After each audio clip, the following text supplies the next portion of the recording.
NASCAR Cup Series race. Here are your hosts, Kevin Batstone, NASCAR Sky, and Jeff Davis. Welcome back, race fans, to another jam-packed episode of Mash the Gas podcast. My name is Kevin Batstone. We're here to break down the regular season finale down there at Daytona, the Coke Zero Sugar 400. Joining me shortly, Mr. Jeff Davis, and of course, NASCAR Sky, who was there all weekend, took over the Mash the Gas socials, having some fun. Sky, who mashed it the hardest this weekend?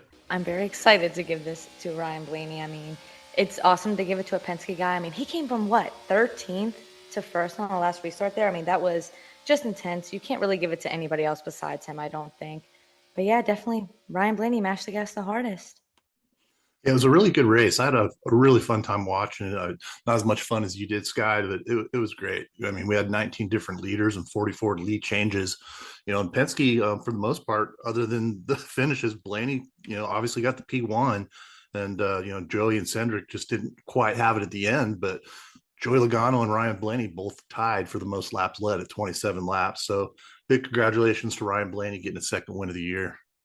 Yeah, we were just saying off mic, I'm glad it came down to a repeat winner. I mean, I know there were some guys like Brad Keselowski and, I picked Michael McDowell. It would have been cool to see those guys kind of win their way into the playoffs, but it almost makes our, our first week here in the playoffs seem a little more legit and not as gimmicky, throwing someone in there. So good momentum for Blaney, Team Penske. I mean, that's just terrific. That's what you want to do is go down there, rack up some points where you can. Like you said, he led 27 laps there. We had that big one there in stage one. It was a little bit of a wreck fest there in stage one. I thought those guys were bouncing off each other. Denny Hamlin, once again, has, I think, been caught up in every single wreck in the next-gen car on a super speedway. So not the night that the 11 was looking for. Yeah, I got crushed on having Hamlin in there for sure. But, it was a great race. And, Sky was there. Hey, Sky, tell us a little bit about the fun you had. And I know you met a few drivers, some fans, and had a damn good time, so I saw. Yeah, it was, I haven't always been a big Daytona fan just because super speedway racing makes me super sick, especially when they were three wide and it was the early part of the race. I was like, this is not helping my anxiety at all. It's probably just stems from being a Logano fan because, he can get kind of crazy. He was involved in that pretty big one there. Don't really know if you can place the blame fully on him. I feel like it was kind of just a product of super speedway racing. But yeah, I had a really good time. I actually started off the weekend on Thursday morning at my job when Joey Logano decided he was going to come in with his family. So that was pretty crazy there. And then it was so awesome. And he came out and talked to me for a little bit. And then he followed me on Instagram. I ended up meeting Ryan Blaney right before he ended up winning. So I had a really good weekend. It was fun to be out there. It was fun to take over Mash the Gas socials as well. And, I definitely cannot be mad with Penske coming through and winning at the end, even though Logano looked like he had it, but, he decided he was going to lose talent and wreck himself there at the end. I think you have this thing, right? Because you met Harrison Burton last year. He goes on to win the race. You meet Blaney this year. He goes on to win the race. Yeah, I don't know what that is. I tweeted about that and I said, hey, if you're a driver and you want to win next year and I haven't met you, you might want to slide into my DMs. We can set something up. Maybe you can get a win next time. Yeah, I was laughing about that too when I saw it. But yeah, it was great. It's so cool that you were down there and met a lot of folks. So fun race overall. But yeah, as far as the wrecks go, man, I was really feeling bad for the 48 car. Bowman getting totally wrecked there towards the end of stage one. And just was like, oh man, it's going to be rough for him to be able to hold that position. And then as we know, as it came down to the end of the race, we had 5 drivers that were behind Ryan Blaney when he popped up there to the front that they needed the win to get in. So like Kevin was saying, I'm glad it wasn't one of those guys who'd be having a whole different conversation right now. But I was really pulling for Bowman to get in there. It's like he's been racing pretty well recently, but it's tough, because he just hasn't got what the rest of the other Hendrick drivers have.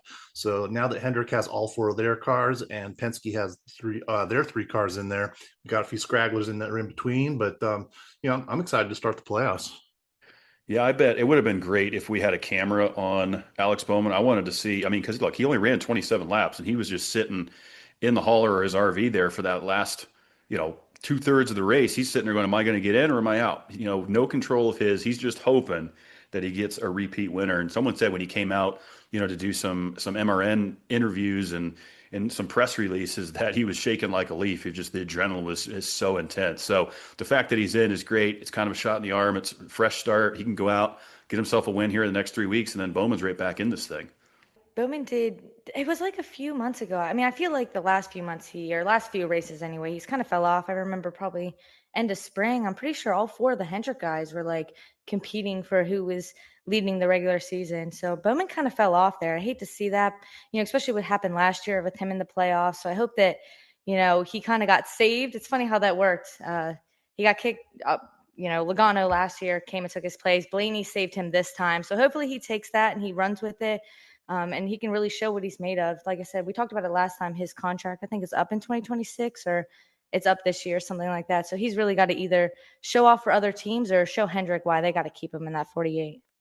Yeah, I'd agree with you on that. He does need to step it up a little bit to be the creme de la creme for Hendrick. It's tough when you have those other guys as your teammates, between Lars and Byron. I mean, those guys are just killing it, I mean, Chase Elliott's not too bad himself, obviously most popular driver. But I thought it was kind of funny when, Blaney was getting interviewed at the end of the race, and he got questioned about, Alex Bowman getting in, and he didn't even realize it. He's like, oh, wait, if I didn't win, he wouldn't have got in. And they're like, no, if you wouldn't have got that, one of the other cars behind you would have, and he would have been out. So yeah, Bowman was sitting there, with this girl in the RV and just watching the race, and he was sweating it, I'll bet. So I'm glad he got in, and I'm going to get an opinion on you guys here in just a minute, because I want to see what you guys think, who the first drivers, the first four, are going to fall out of the next round. So, I want to get your take on that. I was kind of crunching some numbers on that, and I think, it's so tough because I want SVG to move on. He's coming in with a little bit of a cushion, obviously, with those wins, but I think the first four out, just because I have to pick, I'm going to go Austin Dillon. I'm going to go Josh Berry. This guy's not going to like this, but I'm going to go Austin Cindric, and I'm going to say SVG does not move on.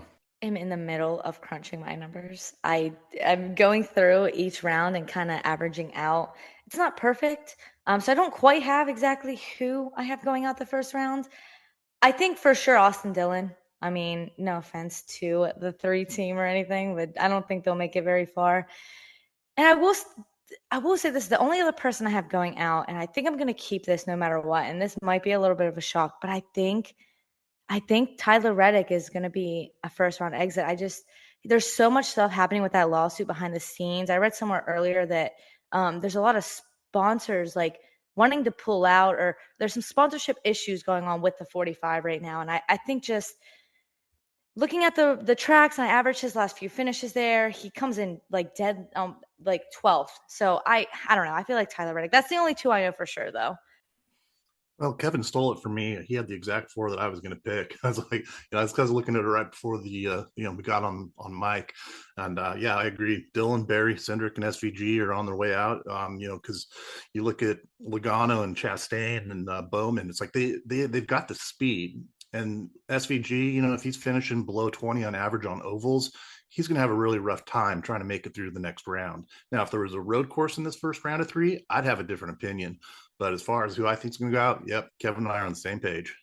Yeah, and I think the only thing that I would maybe change would be SVG. Because, I mean, you think about it, I think Darlington and Bristol are the 2 most difficult racetracks in this round. And, obviously SVG doesn't have a ton of experience in this car on these racetracks. So, I mean, I hate to put that out there, but that's the only thing I think I would change is possibly SVG sneaking by if one of his competitors has some problems. But, you mentioned Reddick and 23XI. Big week with this lawsuit coming up. I'm kind of curious to see what's going to happen. I did read a report today that basically 23XI at Front Row will leave NASCAR after 2025 if they cannot secure a charter. So if NASCAR decides to, continue up with their funny business, they're going to pull out completely. I also read another article just right before we got on mic that said NASCAR is literally ready to sell one of the charters. They didn't say from 23XI or FRM. We don't know which way it's coming from. From what's been hinted, though, it's someone coming in new to the sport, so not someone that's currently in it. So I'm kind of interested to see what's going to happen there, because like you said, if those guys drop out, it'd be really unfortunate, because I think those teams brought a lot of folks into the NASCAR spectrum, and people that we might not have had a long time ago without Michael Jordan. It's so intense, and we don't know which way it's going to go. While I was actually in Daytona, and I was talking to a few people, just different people that kind of work in the sport, DJs, driver intro, like stuff like that. And a lot of them were saying that they're hearing that if it goes 23-11 in Front Row Motorsports way, that NASCAR is already planning on cutting a bunch of stuff, like stuff in the fan zone and driver intros. Like they're already making preparations for that. So it's I I feel like, one week I think it's going to go one way, and then I hear something and I think it's going to go another. I don't know, and I would really hate to see both of those teams leave after just a few short years in the sport. I don't know. I just have to kind of sit back and let it play out, but I'm not liking it, that's for sure. It's not looking good, and I just don't understand. I mean, NASCAR is really going to end up shooting themselves in the foot here because it's just getting worse and worse. We talked earlier this season just about some of the purses. We talked about the trucks and the Xfinity and those guys. If you're not Dale Earnhardt Jr. or Joe Gibbs and you don't have that high end, funding and sponsorships on those cars in Xfinity, it's so expensive.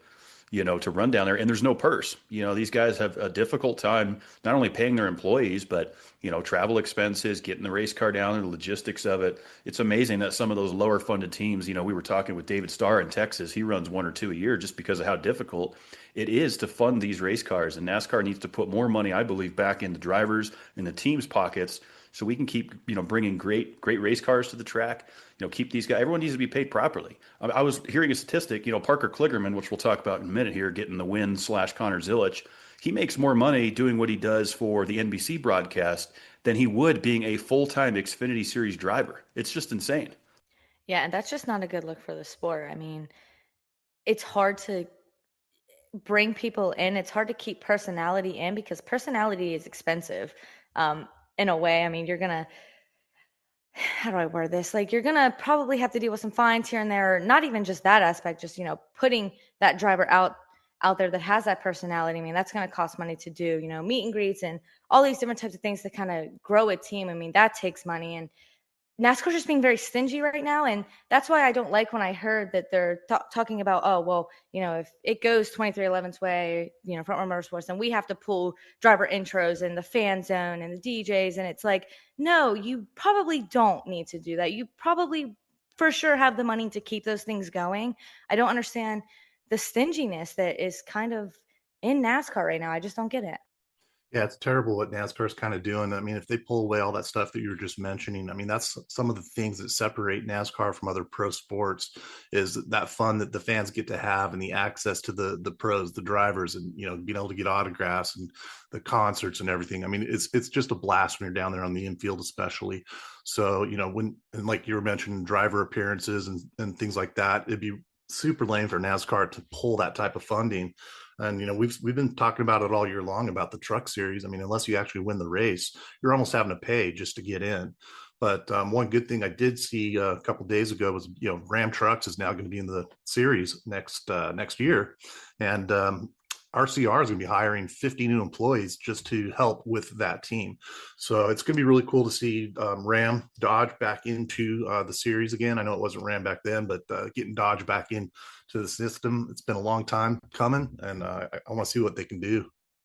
Yeah, I think Dodge and Mopar definitely belongs in NASCAR. I mean, they have a huge presence in NHRA and a lot of other American motorsports. So, I think it's a big win for NASCAR as a whole to get because there was talks of Nissan or Honda possibly bringing a V8 package stock car to our sport, but I'd rather see Dodge be in there. I mean, you go back to the old days, we had Pontiac, we had Dodge, Ford, Chevy. That's what it's built. And obviously Toyota, they have their presence now.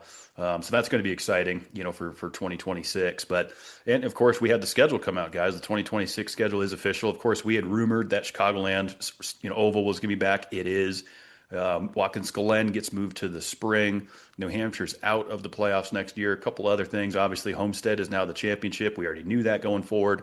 But definitely some things shaking up next year. Yeah, I think the biggest thing for me is, and I know this was also kind of rumored as well, is Dover losing a points paying race. I mean, how long has it been since that's happened? I mean, now I don't know how much I love the All-Star race being there, but I also don't want to say I'm totally against it because I don't know. I have to see it play out for sure at least once, but I'm definitely shocked to see that Dover isn't going to have a points paying race.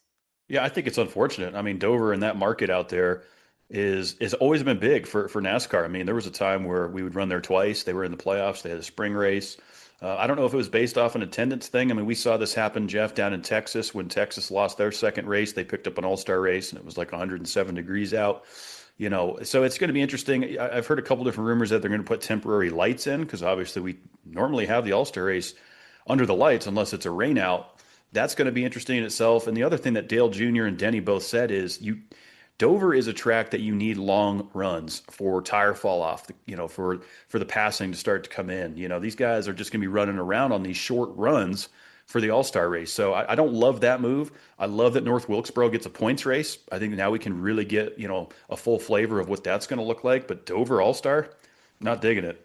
I agree with you there. It definitely needs to be a points race. It's just odd, And I mean, I think what you're just saying about Texas and the All-Star race, because of the time of year they hold that race, it's just too damn hot out here in Texas. I mean, 2 years in a row, it was just scorching. I thought I was going to die one day, man.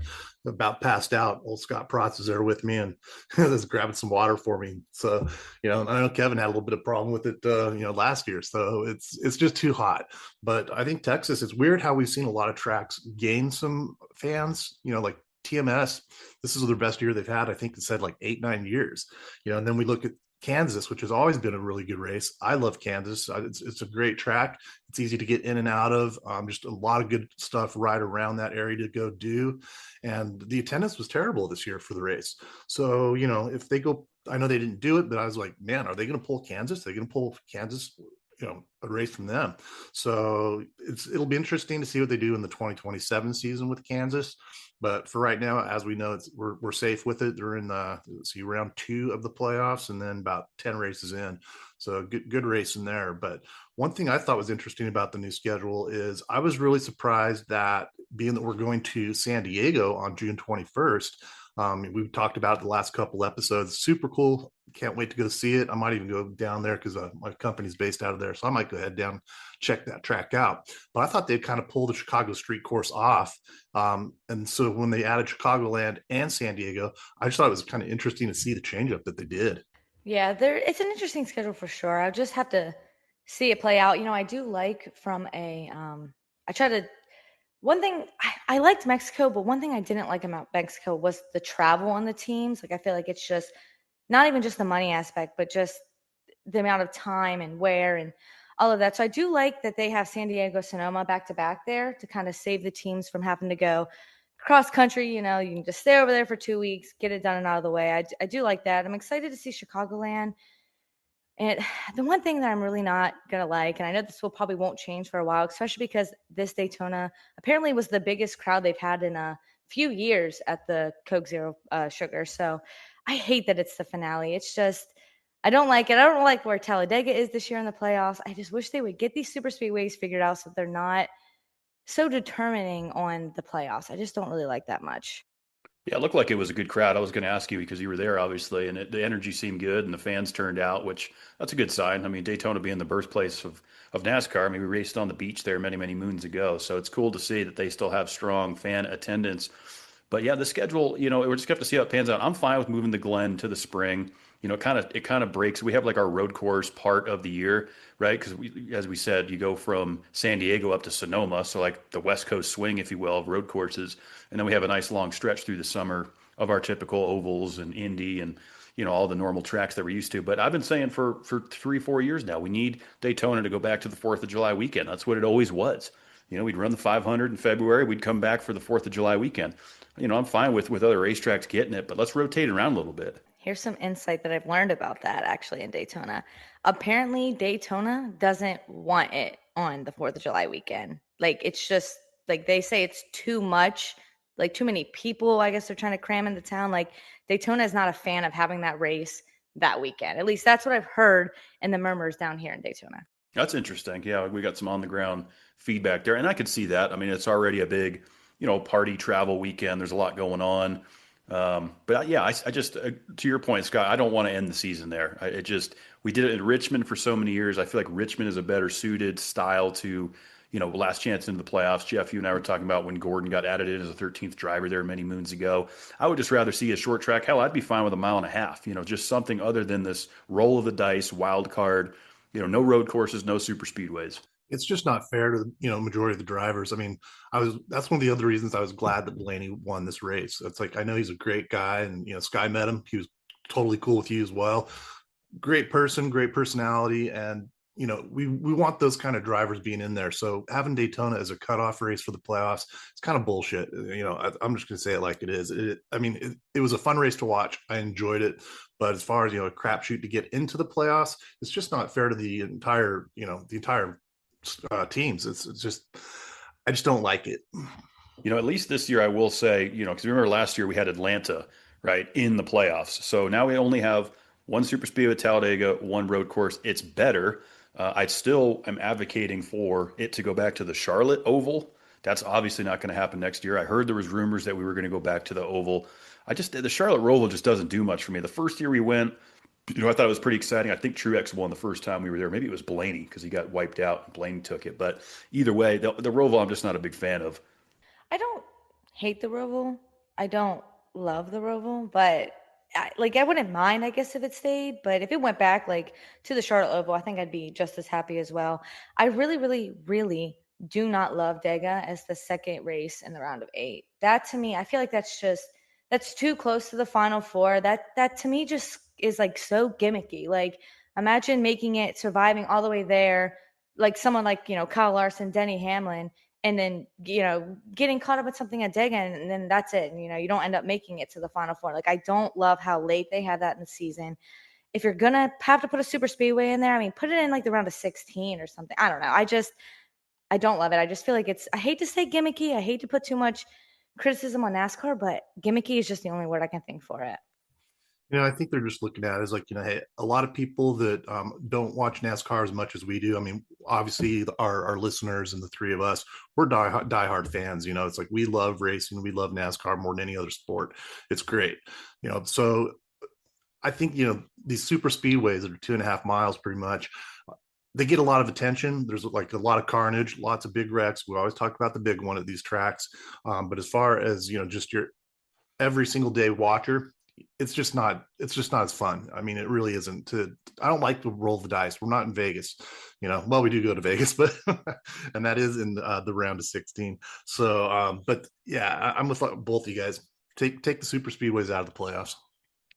Yeah, it's not going to happen. NASCAR loves the excitement of it. We had mentioned it goes back to Miami for the championship next year. I have no problem with that. We ended our season there for so long, but what I am curious and kind of concerned about is the fact that Phoenix now gets bumped back before Talladega, October 18th. Jeff, you and I have been to many, many championships, which is usually the first or second weekend in November, and it's still in the mid 90s. There's a good chance in Phoenix, Arizona, they have a rule down there. If it's not Halloween, it's still over 100. And that could be another situation where we're dealing with an extremely hot race. I don't think that's going to really affect the fan attendance because people down there are nuts and they love that heat. And Phoenix always tends to sell out. It pulls a great crowd. But that could get interesting, next year. We used to run Las Vegas, kind of in the September area, and it was 105 one year, and Casey Kane had heat stroke, basically. So that could be a concern as well next year. I won't be going if it's in October or, it's too iffy. It really is. Phoenix gets way too hot. It's just one of those tracks that you have to have it right at the very, very beginning or right at the very, very end. So, it's unfortunate that Phoenix did get pulled, but it is kind of cool to see it going back to Homestead like we've seen it so much in the past. I know a lot of people are advocating for that to go back to Homestead. So, good move. I'm not saying that they shouldn't have it. I like going to Homestead. It's one of those tracks that, we know that it's not going to snow. There's been times when Kevin and I were at NASCAR in Kansas City, and we got back and there's almost a foot of snow in Denver. So it's kind of crazy. We got to pick certain tracks. We've also talked about that about Kansas City is, back on some of the other schedules. It's man, there's a good chance that it could actually snow. Whereas Vegas, or not Vegas, but Phoenix, and Vegas, both are the complete opposite. It's hot. It's hot. So, these guys easily could get heat stroke out there. So, these guys that are not with the cool suits, some of the guys just don't wear them. I know Danny Hamlin loves it, but a lot of drivers do not. And when you don't wear them, or if you have problems with the one that you are wearing, it just gets boiling damn hot, and it's just not worth it. I've seen both sides of it as long as I've been in the sport. Kansas 2012, it was the end of October, and it was 34 degrees when we took the green flag. I've never been to a race so cold. And then I was at Texas' hottest race ever. But speaking of weather, I'm glad that it held out for Daytona. I know there was obviously practice and qualifying. There was some lightning in the area, so we didn't get to do that. I still don't love the fact, Sky, that we don't practice at super speed. We just show up and qualify. I mean, it's these guys have no time to tinker on anything. They just show up, qualify, boom, we run the race. But I wanted to get your opinion, before we leave Daytona completely on the Bubba Wallace incident. I did hear Denny kind of come down on his driver a little bit and say, yeah, that was definitely the 23's fault. What did you see, Sky? It's funny you mentioned that because so I was sitting pretty much right outside of turn 4, and I seen that developing because I think it happened like right past the start finish line or right near the start finish line, and I could see that it was going downhill really quick. I kind of mentioned it earlier. I don't necessarily think that anyone is to blame. I did, however, see Larson's onboard, and you can tell that. I mean, he is beating awkwardly on the bumper of the 23, which then kind of got him squirrely. But I can't even say I give full blame to Larson. I just think it's kind of the product of racing. Like you say, there's no practice. It's pretty much go, go, go, get what you can. And stuff happens so quick that, a lot of drivers prefer to be at the front of the pack. 'Cause that's, I don't want to say it's the safest place to be, but sometimes it feels like it, when you're controlling the race, that it's the safest place to be. So I don't know. It's just one of those super speedway things. I'm just not a big fan of it. It sucks that it happened. It's especially sucks because it collected the 48. But like I said, like we already talked about it worked out for him in the end. But I don't know. It was just one of those racing deals. At least that's what I think. Yeah, that was a tough call, man. I was like looking at it and I watched a couple times and I watched the replays and it was just hard to say. I mean, yeah, Larson was on the back of him, giving him some push, but that's pushing. You're up front. You're going to be, we want to get out front. We want to push that car, and it wasn't like he was in the turns. So being it was almost straight away, it was on the front stretch. It's okay to give a guy some nudging, but I don't think it was Bubba's fault either. It was just one of those unfortunate incidences, like Sky mentioned. It's just a product of super speedway racing, and that's what we see. And who I felt really bad for, again, was Tyler Reddick, in the 45. I mean, he just kind of, I don't know, just shit luck, poor guy, and he kind of came down on himself a little bit, after the race. He's like, I think we're in a slump right now, and he just wasn't too happy with things. But overall, I mean, he's seated in 14th spot for the round of 16. He's sitting pretty good there. But I do think Tyler Reddick will make it into the next round. So it'll be cool to watch next week. Yeah, like I said, kind of similar to Bowman's situation. He can go out and get a win here in the round of 16 and reignite his whole season. I mean, it's playoff time. You look at any sport, once you get into this mode, it's go time. And this is where the cream will rise to the top. There's going to be some unfortunate circumstances. I feel bad for Kyle Busch. I feel like it's just his luck's just, if it's not him speeding on pit road, it's getting wrecked. It's, just nothing went his way this year. And once again, Kyle Busch is going to miss the playoffs. What does that look like as he approaches 41 years of age going into next year? I don't know. But it's going to be interesting to see kind of, how the vets play out, how these guys handle the playoff pressure. It really all starts in Darlington. You got to be dialed in. But how about old Connor Zilich? First of all, it's announced. We've been kind of rumoring this for a few weeks. He's officially signed with Trackhouse for next year. But he starts the race down in Daytona. Sky, you were there. I actually love watching Xfinity Series Super Speedway racing. I think the product's a little bit better than what we have in the Next Gen Cup.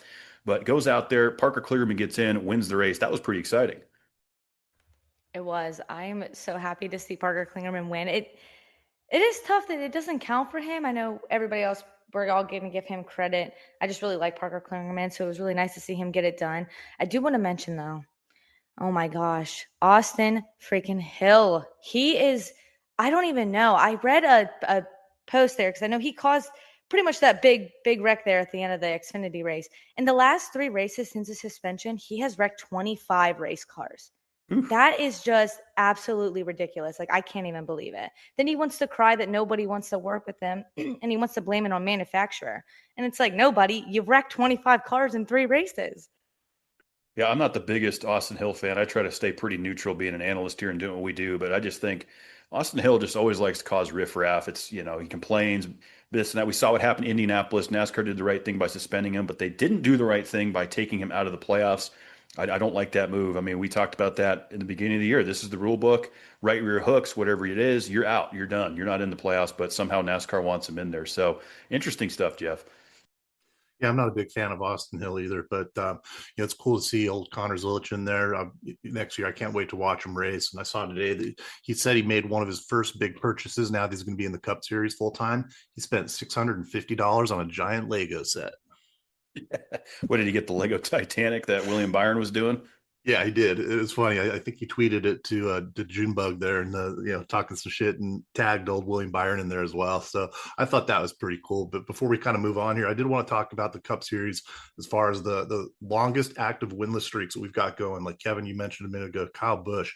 He is now 83 races without a win, which is just crazy. And we were all three kind of talking about Justin Haley. He's got 167 races since his last win. But the one that kind of surprised me was Cole Custer going 123 races without a win. Because he was kind of hot when he first came in. This year he hasn't shown it. He just has not been there. Yeah, he won. I remember Rookie of the year that he came in, and he did show some potential, but I don't know what it is. Like in Xfinity, he's really, really good, but it's like as soon as he gets up the cup, it just he doesn't transition well. I feel like I don't want to say mediocre in a bad way, but I don't know if maybe it's just the equipment he's in or what, but yeah, there's not much about him really, not a whole lot. I don't know what it is with him in the Cup Series, honestly. Yeah, I think Haas Animation is just kind of trying to figure it out since losing Tony Stewart. I mean, Stewart's so focused on the NHRA side now that they're just kind of in a rebuild, you can kind of call it, the way I look at it. So be interesting to see what those guys can do moving forward. But guys, we're on to Darlington for the first race of the playoffs here. I love Darlington. I love that we do the throwback there earlier in the year. We come down for the Southern 500, which is iconic for the Labor Day weekend. Just always a good time. And Xfinity's out in Portland for a night race on that road course. So that's going to be kind of interesting, but should be fun. Should be good. I think Darlington, look, it's a driver's track. How many nicknames does it have? Lady in Black, Track Too Tough to Tame, right? All the Darlington stripe. I mean, we see it all. And I think that's kind of why I say SVG. It's kind of a driver's track. Not that he's not a good driver. He just doesn't have the experience that some of these guys have. So who are we looking at for Darlington? Fantasy-wise, we're resetting. We get 5 picks from now until Phoenix, so you got to use them wisely. I think I'm looking at guys like William Byron, Denny Hamlin, our typical Darlington guys. Hey, BK won this race 2 years ago. I mean, there's a lot of opportunities here. Just because you're in the playoffs doesn't mean a non-playoff driver can't go out there and get themselves a trophy, right? They don't have anything else to race for. Who you guys got? Well, you took one of my drivers, but I'm going to throw Kyle Larson in my lineup. I think him and William Byron both do a kick-ass job at Darlington. And, it's a great track. Like I said, the track too tough to tame, man. I mean, we got turns 1 and 2 with a 25-degree banking and turns 3 and 4 with almost the same at 23 degrees. Then you got the front stretch and back stretch at 6. So it's a really fun track for a short track or a mid-size, I guess you'd call it. I know some people dispute 1.366 miles is not a short track. I don't know. I've never really called a track an intermediate track. It's either a short track, cookie cutter, mile and a half, or super speedway or road courses. Yeah, for sure. I definitely think, I don't know. I think Seabell, I think he finished, third there at Darlington this year. He'd be another good one to put in there. Probably Blaney, too. I mean, Blaney, the 12 team, I mean, they have just shown speed at every single type of track that we've gone to. I mean, granted, he does have 7 DNFs, and that is kind of weighing down on him a little, but I don't know. I think the 12 is also a really good safe bet as well. Yeah, I think I'll go ahead and make my pick for who I think is going to win this. Now, obviously, Denny Hamlin took it earlier this year. I'm going to go ahead and say that our regular season champion comes out swinging and says, I'm ready for the playoffs. 24, William Byron is going to get it done under the lights at Darlington. Yeah, that sounds like a good pick. So since you guys both got them, I'm going to go ahead and take Kyle Larson. Like I mentioned before, I think he's going to do really, really well at this race. He's great on the short track. So can't wait for it. I know it made it sound like I was picking Blaney, but I didn't mean to make it sound like I was picking Blaney. I think I'm actually going to go with Hamlin. I think he's been pretty strong this year. He's usually pretty strong at the beginning half of the playoffs, and then something happens. So, yeah, I think I'm going to go with the 11's probably going to get it done this weekend. That's a good pick. He's going to sweep Darlington. I know he was saying that he wants to come out hot. He just wants to rack up wins and not have to be messing with any of this nonsense that we were talking about with this playoff format. So 11's a good pick. I would say he's definitely going in my lineup for sure, barring any bad luck or what have you out there. Because it's a long race. This is the 500. When in the spring it's a 400. So a little bit more fuel strategy, a little bit more tire. We'll just have to see what kind of Goodyear tire we get this time. Is it going to play a factor? Do we see guys getting up into the fence? Is it going to be a wreck fest? Darlington's unpredictable, but one thing's for sure is it's going to be a hell of a showdown for sure. We're on to the playoffs. Let's do it. It's going to be great. We'll be back next Monday night to break down all of the action from the Cookout Southern 500. Be sure to follow us on all social media platforms at Amash the Gas, and be sure to follow Sky over there at NASCAR Sky. Let's go put up some Darlington stripes, Jeff, and until then, Ash the Gas. I feel the engine screaming back. I feel the